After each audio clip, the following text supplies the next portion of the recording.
So I know that our topic today is addressing questions about how we, excuse me, deal with failure to get paid sometimes for live performance, right? And so, obviously I have a lot of experience. There's actually an experience on both sides. I was talking with David before about how I used to, when I was a tour manager, I was in charge of settling up at the end of the night, often with someone who was in his position of having to pay the band at the end of the night. And really, a lot of what that is about making sure that there's a clear understanding for who's supposed to get paid what and what for. So that is most simply done in a contract. And I often tell my clients that the best way to avoid ending up in a dispute, avoid ending up in court, is to have a good contract ahead of time. Right? Just have everything in writing. Handshakes are great and all, but no one remembers. Memories can fade. So I figured we can talk about this in any format. I mean, I can talk about the law. We can take questions. I want to talk about stuff before we get into the legal dirty part. So I'm kind of up to however you guys want to take it.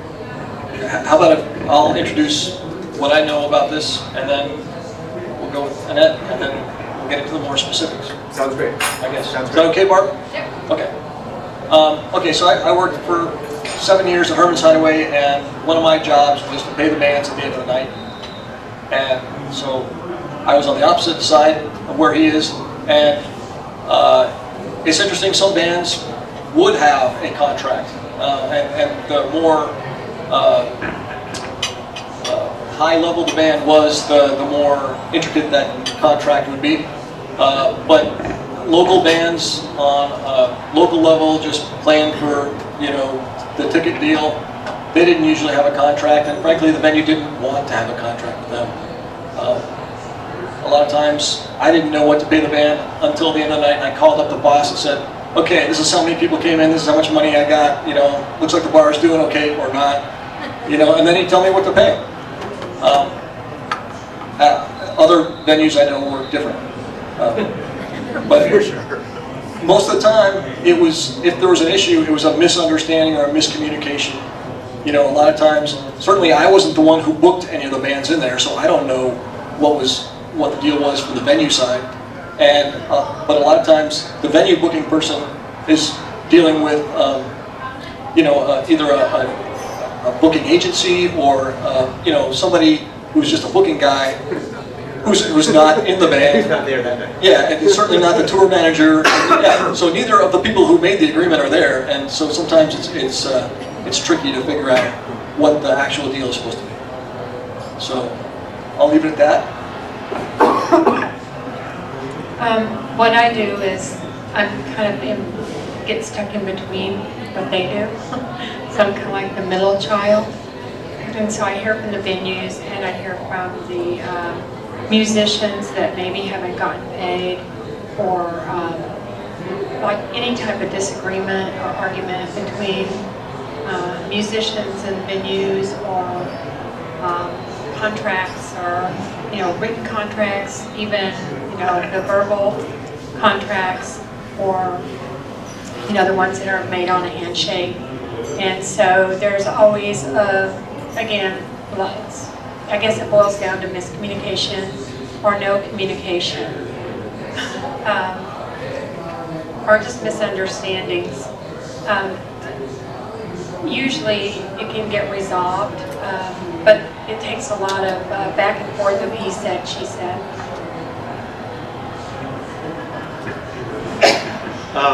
So I guess what we can talk about a little bit is that the basics of contract law, right, are that a contract is formed when two parties have what they call a meeting of the minds, which means two parties talk about the deal. In the situation we're talking about, right? You talk about the deal, you agree on the terms, you have whether physical or not, the handshake, right, that we have, and that actually does form a contract when there is the meeting of the minds, and something has to be exchanged, something of value has to be exchanged, which is usually you're going to play, I'm going to pay you. And but the venue is getting something. They're getting people to come to the door because the band is playing. The band is getting, even if no money is changing hands, there's still a contract. The band is playing and they're getting in front of people and they're getting promotional value for it. I mean, there's a contract there. Yeah. Let me just interrupt at that point because it's an interesting topic, and sometimes the band has a different thought about that than the venue has just on that level.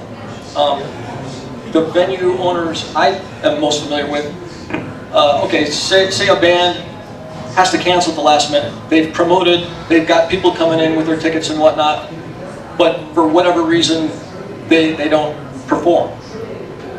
The venue's position is, well, you didn't play, we're not paying. The band's position is, well, we brought people into your club, pay us. And so that's a different interpretation of that, even at the highest level of, you pay, we'll play you. So the thing about that is, but the meeting of the minds, the terms of that deal was, you're going to show up and play. Correct. So the band breached the contract by not showing up and playing. Okay.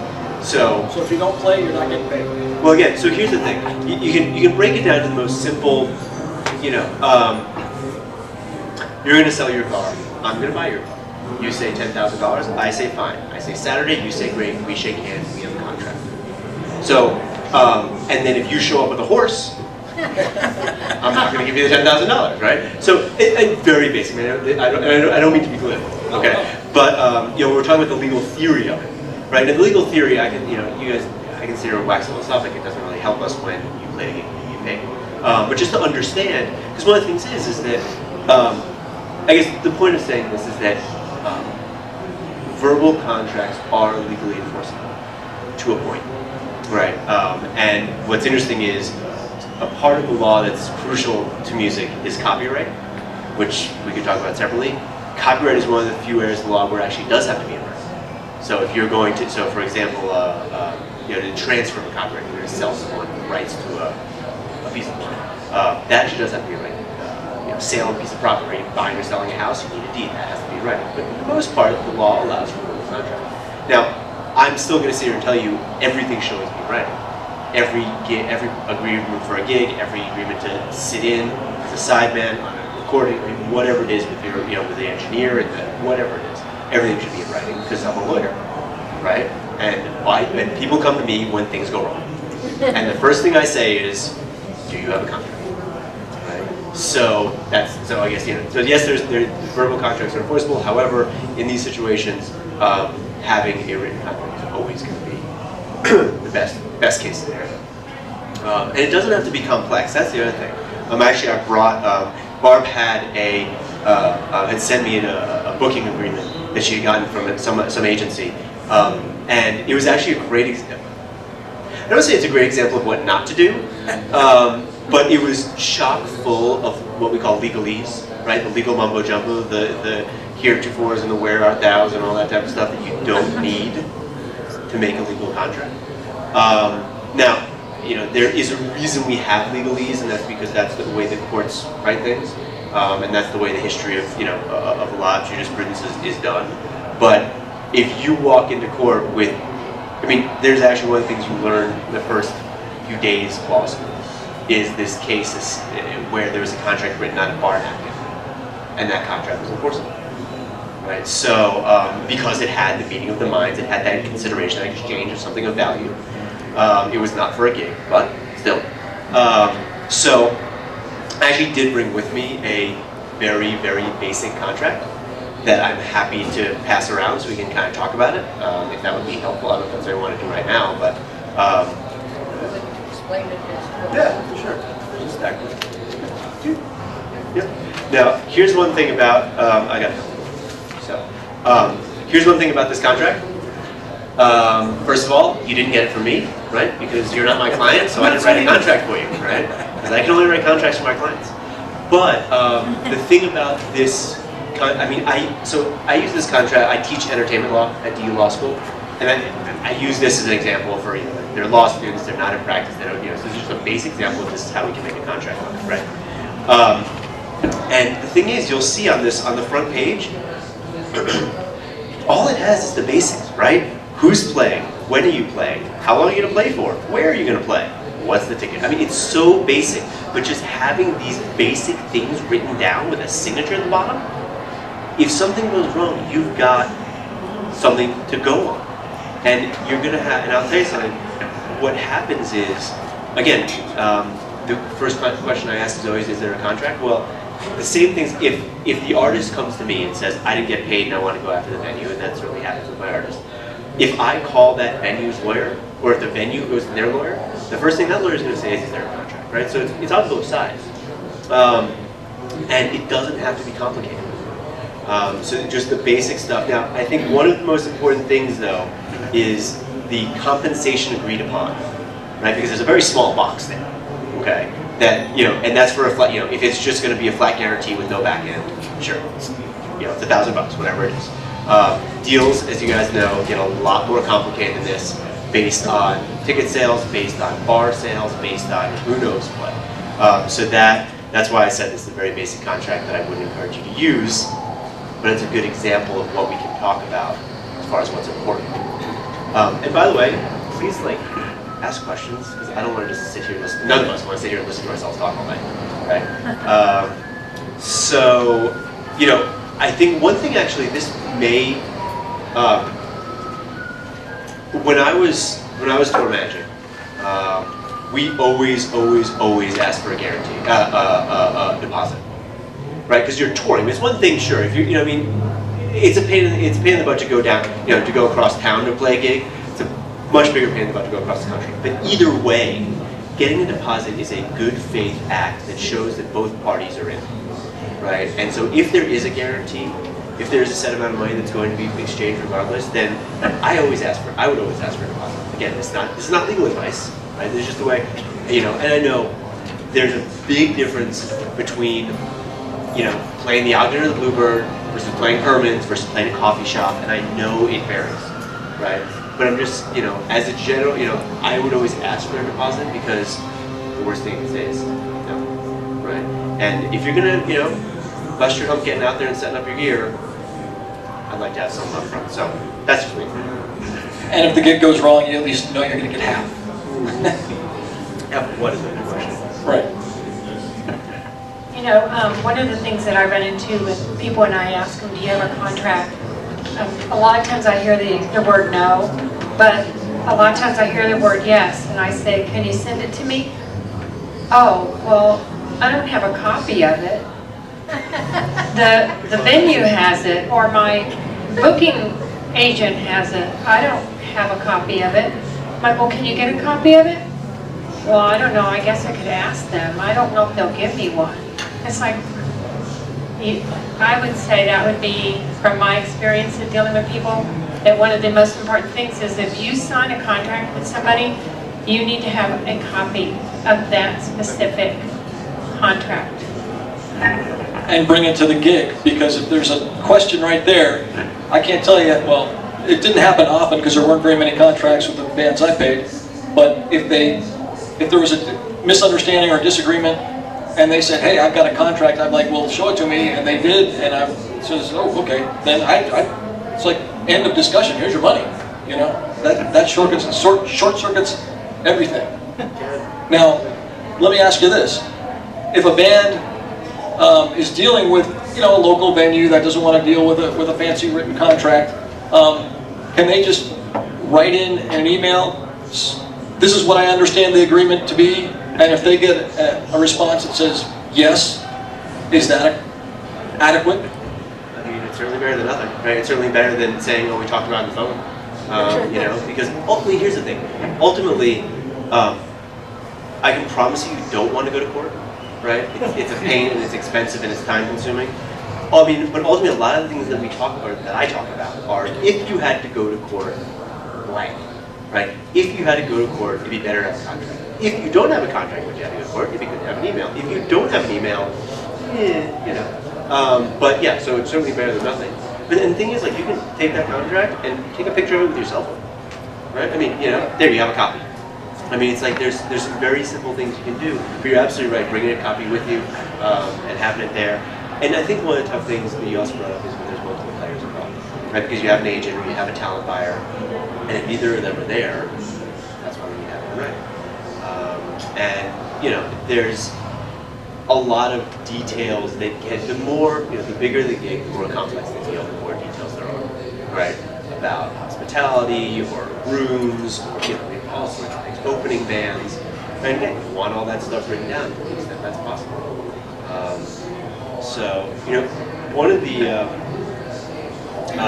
and I think the other thing that, a contract is often in place for when things go wrong. Right, look, the thing is, if you play the game, get paid to go home, who cares if there's a contract, right? Contracts, the point of a contract is, and I say this with just about every contract we work on, is you're going to sign this, and you're going to put in a file somewhere, and hopefully you never have to look at it again. But if you do, you're going to need it, right? And so, yeah, hopefully every gig you have a signed contract, you bring it with you, you get paid, you go home, you put it in the file, throw it away, put it in the file, because you never know.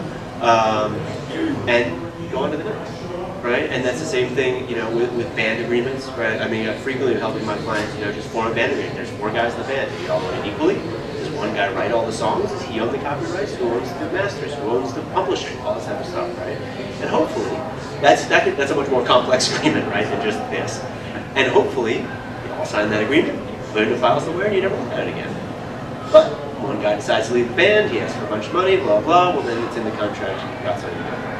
So I think the thing is that, like, the performance contract is definitely is what we're talking about tonight, but it's a lot of the things that we're talking about, these kind of best practices, are valid across the spectrum. I mean, we work on, like I said, there's band agreements, there's agreements with managers, or agreements with agents, or agreements with publishers.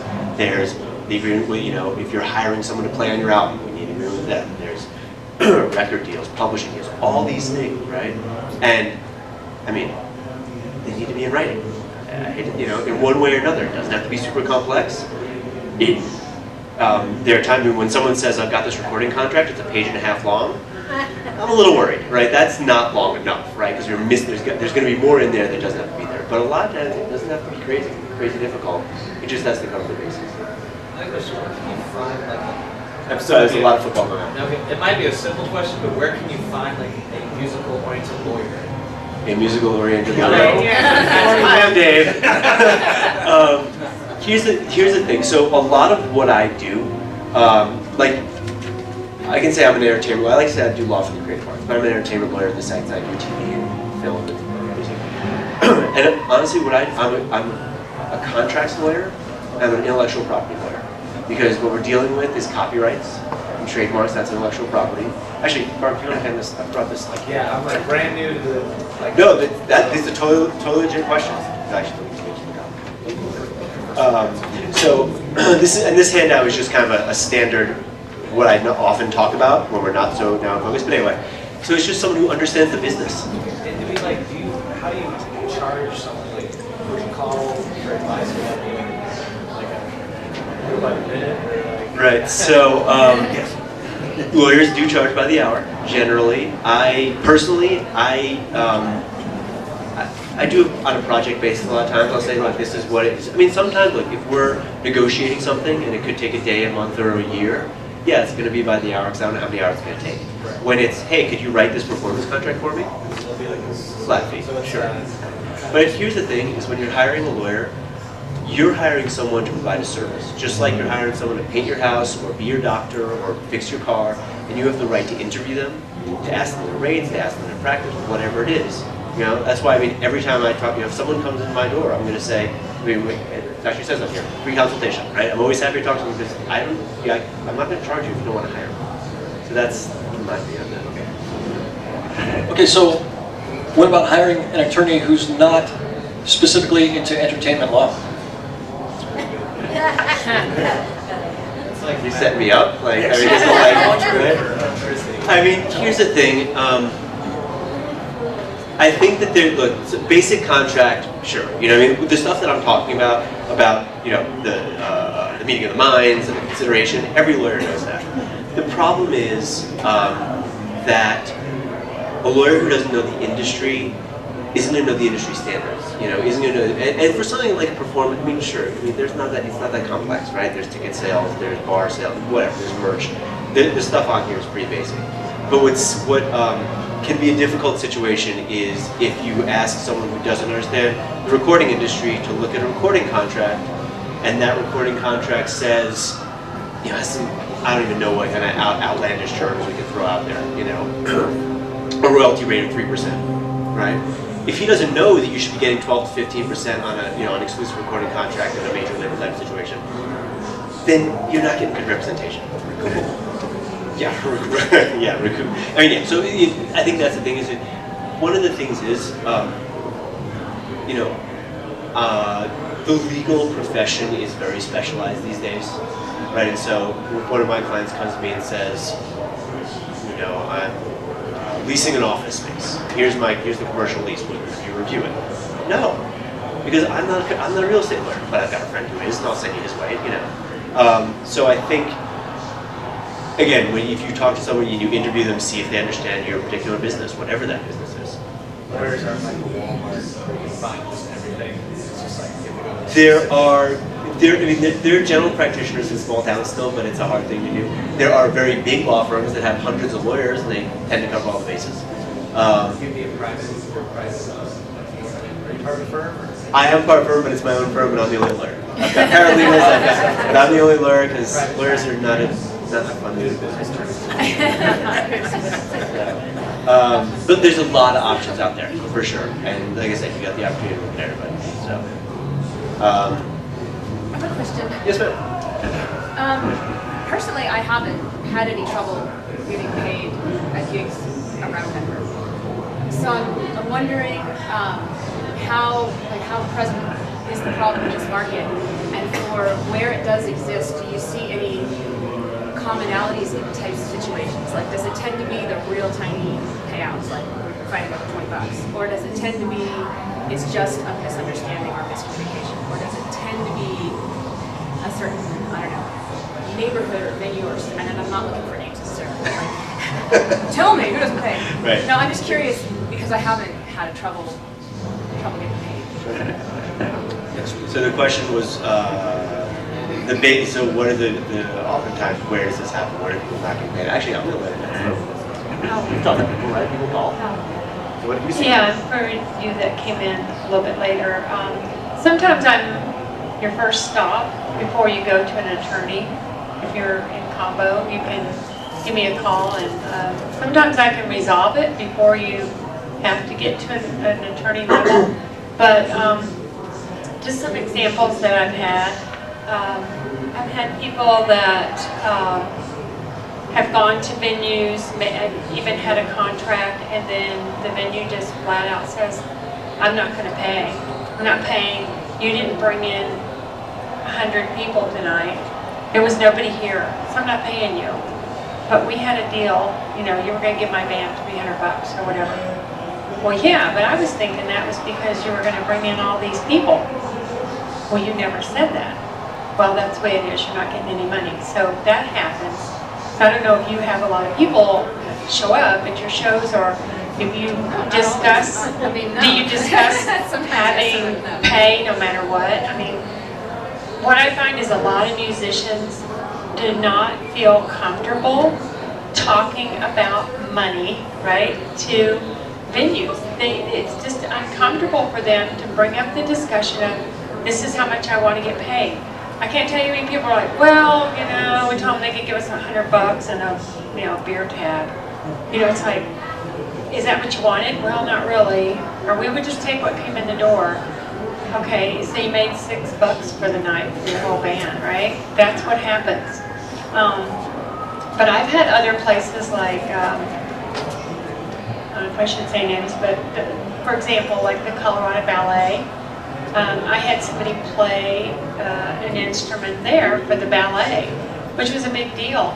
And she actually had a written contract with them, and then didn't get paid. And emails went back and forth for like 3 months of, oh, well, we sent the check. Well, no, you didn't. Oh, well, let me check again. Well, we sent it. It went back and forth. So until I called. And so if you ever are in a situation where you're not getting paid, I would be more than happy to make a phone call to the venue and just say I'm a representative of Combo, and on and on, and get you paid. But the other thing that's fearful for clients that I've talked to, besides being afraid to discuss money or ask for what they need, mean, it's kind of like going to your boss, I need a raise or something. It's really uncomfortable for people. The other thing is, when the venue doesn't pay them, they're very afraid to confront the venue about not getting paid. They're just very afraid about it because they don't want to ruin their relationship with the venue. If I cause trouble, they're not going to hire me back there again. And it's like, do you really want to be working for somebody who doesn't pay you? Exactly. But those are the two probably main things that I hear from people. And I try to encourage people that, you know, if I can't resolve it, or if it's just such a big mess, then, you know, we do have attorneys, you know, at Combo that you can, you know, speak with, so. Okay, so having been in the position of accidentally paying a band the wrong amount, usually less than what they were hoping for, because I was misinformed about what they were supposed to get, you should never be afraid to ask, because for the venue and the people who work there, it's just a business transaction, and it happens, you know, tournaments that happen 4 times every night, at least, if not more. And, you know, I know a lot of the music venues, the ones that are music venues all the time, and have been doing it for a long time and want to continue doing it for a long time, it is in their interest to make sure that the bands at least feel like they got treated fairly with whatever agreement was made. So, you know, if I miscounted, or if there's some question as to why you're getting paid, what you're getting paid, don't be afraid to ask, because, you know, whoever it is, even if they're busy, they know sometimes it's complicated or it may not be what you want to hear, but they will explain it to you. And it can be anywhere from, well, this is what the boss told me to give you, which is frustrating and not much you can do about it right then and there, to, oh, you're right, I miscounted, or I'll check with the booking guy and, oh, you know what, you're right, I'm wrong, here you go. I mean, that happens. Don't be afraid to ask, because a lot of times it's just a mistake or a miscommunication. I'll say one place that I've seen it happen, and this may just be the clients that I work with or the situation that I've been in, is with festivals.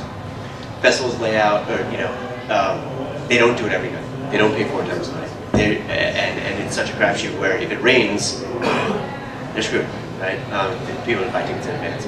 And there have been, festival business is a really tough business, and a lot of festivals have not made it. So that is one place where I've seen it happen, because they promise the world and then nobody buys tickets and then they're belly up. So the more proven a buyer is, the safer it is in that respect. Here's another thing about it though. When I was a tour manager, I was sober for 2 years. Right? I smoked a lot of cigarettes, but never a drop. Right? No drugs, no nothing, because I was counting money every night. And some of the times I had to settle up with the guys in the bar who had been drinking all night. I mean, right? So, I mean, this is not legal advice. Good to be a little straight and narrow, like not too crooked when you have to count money and make deals. And these guys are absolutely right. Talk about it. I mean, it has to. When you walk in the door before you set up your gear, hey, we're getting paid $200 tonight, right? It's so easy. I've had bands do that and was thrown for a loop because of like $200. That's unusual for this, you know, Thursday night and this first band or something like that. But that gave me plenty of time to contact the booking guys and see if that was correct. I've also had a situation recently where the band had been booked for a big grand opening of a venue. It was huge, and like the 2 nights before it was going to happen, one of the band members got seriously, acutely ill, and they canceled with their booking agent. Yeah, they canceled with their booking agent and said, we're really sorry, this should give them enough time to get another band for their big grand opening. Everything was fine. Well, long story short, the booking agent reportedly went to the venue and said, oh man, the band canceled out on me, and I'm never going to use them again. I can't believe they did this to you, but I still get my money. So the venue had to pay the booking agent their cut of the money. And time went on, this band tried to go back to that venue, and the venue wouldn't hire them. And said, we heard you didn't even call, you didn't do anything, you just kind of didn't show up that night. They're like, well, wait a minute, we told the agent, 2 or 3 days before. No, the booking agent says that you just didn't show up. And so now their relationship is ruined. That's actually, the interesting thing about that is, first of all, it's a very good lesson to know who you're working with. And don't, just because someone says, oh, I can get you gigs, doesn't mean you give them your trust. But the other thing is, what is the contract between that band and that booking agent say? Right? Because that should be in there. So I hate to go, I maybe sound like a broken record, but, yeah. The band has damages now, right? Or what's going on with, you said the band's relationship with the booking agent. I don't know what the term would be, like The band has damages from that situation? Future lost wages. Right, well, see, here's the thing. slander, or what do you call it? I don't think it rises to defamation. Well, it actually, defamation should be a tough one. But here's the thing. It definitely, the band has a claim against the agent, but it's hard to quantify, and it's certainly economically not feasible to bring the claim. Unfortunately, depends on how much money we're talking about, obviously. The more zeros there are, the easier it is to go to court. So. Another case of it was one of those cases of, well, where is your contract? Well, the booking agent has it. The booking agent told us that it is in his contract that he gets paid his portion no matter what, if we show up or not. They were pretty angry.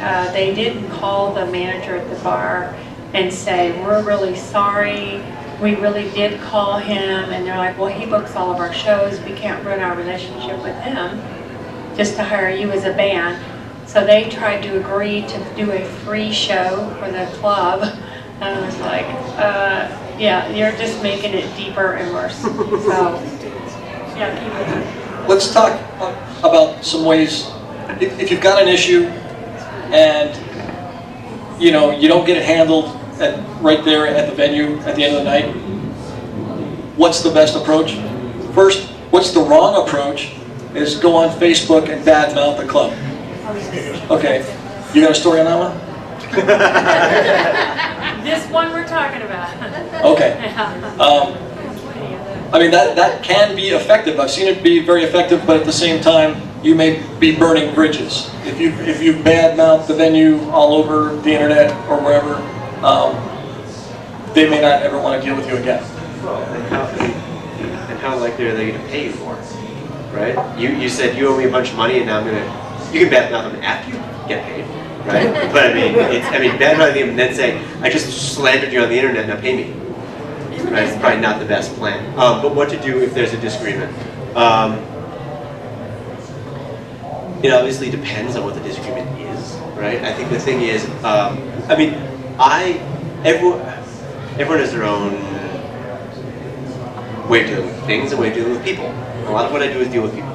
My way of dealing with people is to be non-confrontational, right? Because being adversarial and confrontational, while I deal with a lot of lawyers that are like that, I don't find it to be the best way to get something done. Now, if we're already at the brink, if we're already in court fighting, then yes, it's time to be confrontational.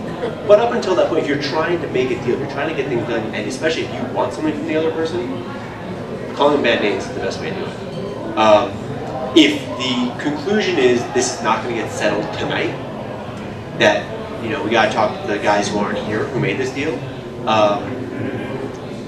Write down as much as you can, document as much as you can, record it with your, take a video of your cell phone of the two of you saying, okay, we agree, we're not done here because we say this and you say that, we've got to talk to Mr. Jones and Mr. Smith, whatever it is. The document trail should have started when you booked the gig with a contract. If we don't have that, or even if we do, continue that document trail. This is how much we got paid, this is how much we claimed we're owed, this is how many people came to the door, this is what the bar rang up this tonight. Whatever, as much information as possible, because all that will go towards, hopefully, a resolution. That's exactly right, but don't ever expect the bar to tell you how much they rang up tonight. Exactly. Now, the situations I've been in, there have been some where I couldn't get a hold of the guy who did the booking, or the owner of the club, or anybody, and rather than, take a chance, I said, you know what, call him tomorrow, and, that, a lot of times, particularly at the end of the night, if you're upset, you're angry, or there's people have been drinking and not thinking as clearly as you hope they might otherwise, sometimes it's best to just leave it till the next day or the next business day. Sometimes it's got to wait till Monday. On the other hand, I know there are clubs out there who the deal is if you don't collect at the end of the night after they count up everything, which is like 2:30 in the morning, you don't get paid ever. That's not how Herman's was, but there are other clubs in this town that do that. And so, you've got to have somebody who at least tries to do it that night, or that's my best advice. Try to get it done that night, but if you can't, try contacting them the next day or as soon as you can, but when everybody's sober and thinking clearly, and the venue's had a chance to really count their money and the tickets and all that stuff. I would just say too that just not even getting paid for the venue is I get a lot of people calling problems with having to do with equipment. I loan somebody my equipment. Now they think it's theirs. How do I get it back? We have a lot of those things. And people tend to get involved with each other in bands, and sometimes that leads to a lot of big issues. So I'm going to keep that on the down low, I think. I'm trying to think what else I see. People showing up to venues and there's no setup, there's no speakers, there's nothing, there's no sound system, there's nothing, and they show up and nobody ever checked out the venue before they booked there. They just booked it over the phone and never went to the venue and showed up, and now there's nothing to hook their stuff up to. So we get a lot of problems, and they still want to get paid. So. Talk about your second page. Yeah, we can definitely go through the contract, and because then it'll pop up questions as well. There are a couple things on the first page we didn't talk about. I talked about the deposit, the payment requirements. So one of the things about this is it says check, made payable to blank, social security number or employer identification number. This is really important because I frequently see bands where there's 4 guys in the band and one guy has all the, when he puts out his social security number, that means that's the one guy who pays taxes for the entire band. Because your social security number is the way the IRS tracks how you get paid, and who gets paid what. And that's what an EIN is, an employer identification number. It's a federal tax ID number. Every band should have one. Just like every band should have an entity, like an LLC or a corporation or something like that, because then you're tracking the money to the band, not to the individual. So that's important. And the next bullet about if the buyer cancels, right? One of the main purposes of this contract, or I guess back to your question about the situation I see. The situations I see is when a buyer tries to cancel because ticket sales are low or whatever the reason is. I've had it because there was a power outage. Okay, so if there's a power outage at the venue, who's responsible? Well, let's see what it says about that, right? So a lot of times this contract, the reason you have that contract is because when something goes wrong, right? So, and here, the next heading about soundstage and lights. Are they required to provide a sound system? Do they have to provide, how about the sound engineer? Do they have a guy mixing for you, or do you have to bring your own, right? And who's paying for it? And who's paying for the engineer? Same with the LD. Is there a lighting system? Do you have to bring your own LD? I mean, I know that's at a higher level, but still, it's all that type of stuff that you want to have on there, because if you show up to the outdoor performance and there's no covered stage and there's a lightning storm, well, the contract doesn't say we had to provide you a tent, so why would we give you a tent? Do you have any experience creating LLCs? I do. A lot of LLCs, a lot of entity formation, LLCs and corporations. I wanted to do. It's another thing that lawyers should be helpful with. One of the things that happens with creating LLCs is you see the ads on television, right? Rocket Lawyer or whatever these places are. And here's the thing about it, it actually applies not only to forming an LLC online, but getting a contract off the internet. It is definitely going to be the cheaper and easier way, and also is going to be the worst way for you, because the LLC that Rocket Lawyer formed, whoever it is, forms for you is the same LLC they're forming for the painting company and the restaurant and whoever it is, and it's not specific to your situation. Just like this contract isn't good for you because I don't know your band or what your gigs are, what you do, so canned agreements don't work as well. But yeah, entity formation is a really important thing to do, because the purpose of an entity, at least in a lot of the reasons we're discussing, is that the entity is contracting for business and not the individuals. And that's exactly what's happened to me. I had a band thing, and he's like, I think I'm gonna sign the W-9. Is that right? Yeah, W-9. And so I have an invoice, but it's on my.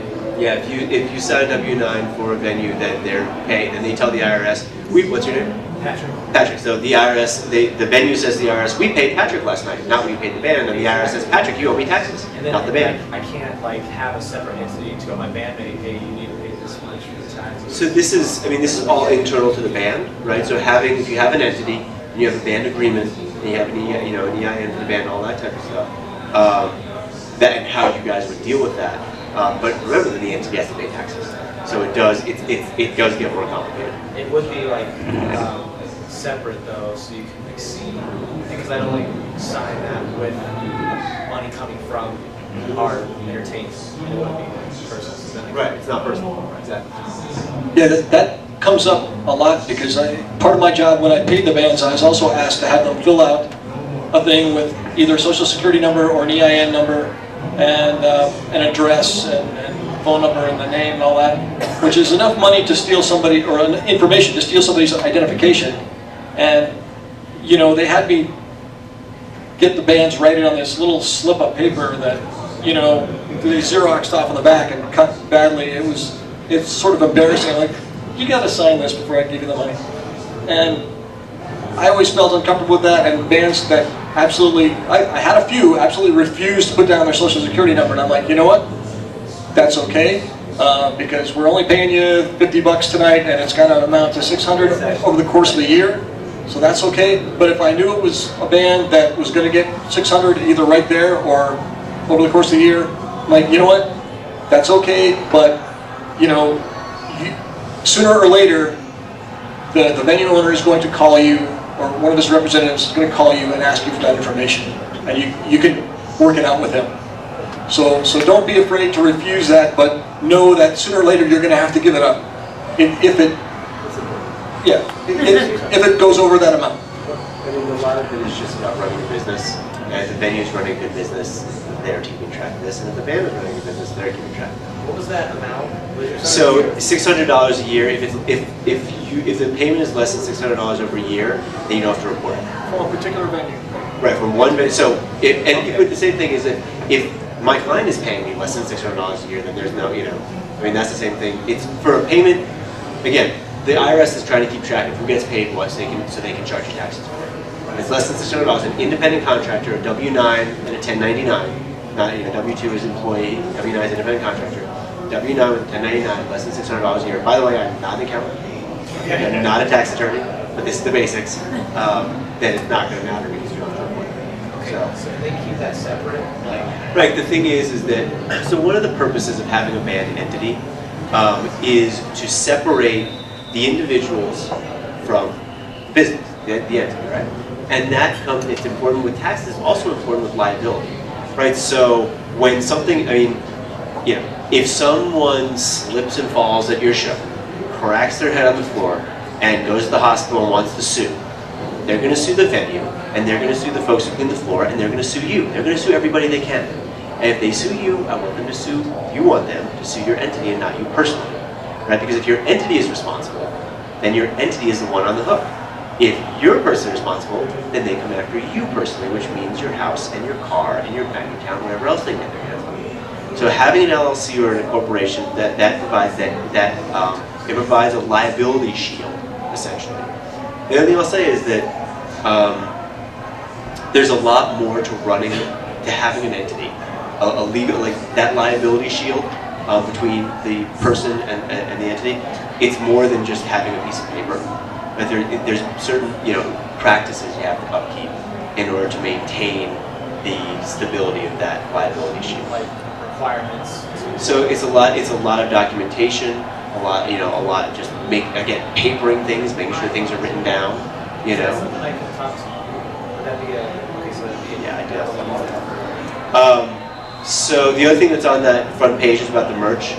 If that's an issue, you want to make sure it's clear on who's selling merch and who's getting. There are venues where they provide something to sell, but they'll take 10 or 15%. Or maybe they're taking 10 or 15% anyway. A lot more than 15%. Yeah.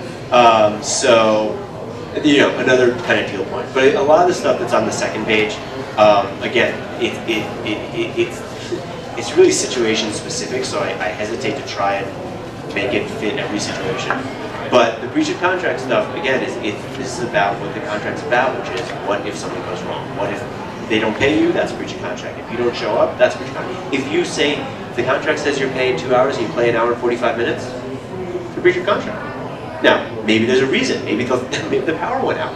Well, then we've got 2 breaches of contract. They didn't provide the place for you to play. So again, it's important to say, to outline. And one of the things you want to be able. When I look at a contract, lawyers are trained in the art of negative thinking.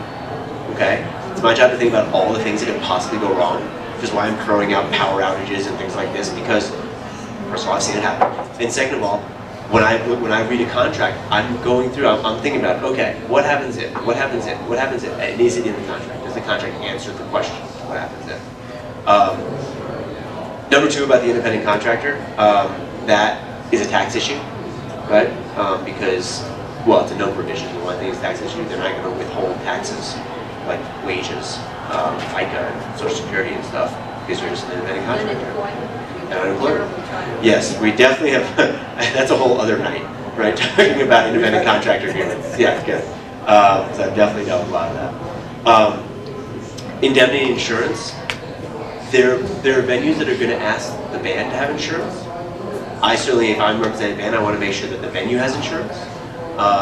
So again, the insurance protects you, so you want to make sure that the other side has the insurance protected.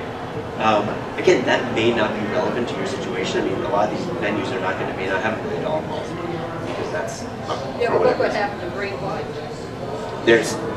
With all the stage collapses we've had at festivals over the past 2 years and all these situations, it's definitely important.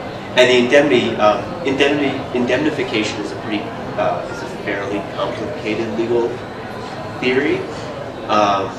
What it basically means is in that situation where the stage collapses and it's not the band's fault, but the band gets sued, the band is going to say, well, the person who put up the stage has to indemnify me. I got sued, but I didn't do anything wrong, so you have to pay for my defense. That's what that means.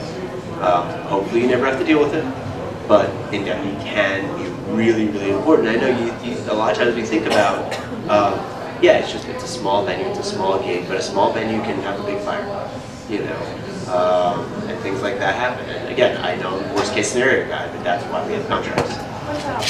What about theft in their parking lot? Theft is a big issue. Sometimes theft in the parking lot, theft from the green room, sure, it definitely happens. I think that's a hard one. So a lot of these contracts, I don't think we have it in here.